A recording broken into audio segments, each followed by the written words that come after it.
Еще одно символичное мероприятие, организованное в столице в преддверии Дня Победы – церемония возложения цветов к памятнику матери. Именно на долю солдатских матерей выпало воспитать поколение, принявшее на себя самый тяжелый удар.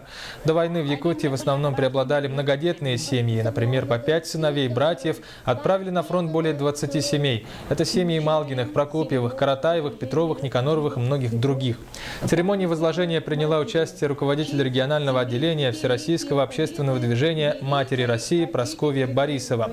В целях увековечения памяти матерей, потерявших сыновей и дочерей на фронтах, движение приняло участие в организации поисковой экспедиции школьников республики.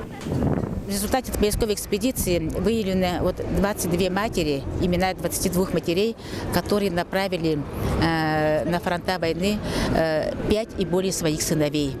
И наша задача была увековечить имена таких матерей. По итогам этой экспедиции где-то в конце года должны выпустить книгу с именами этих матерей.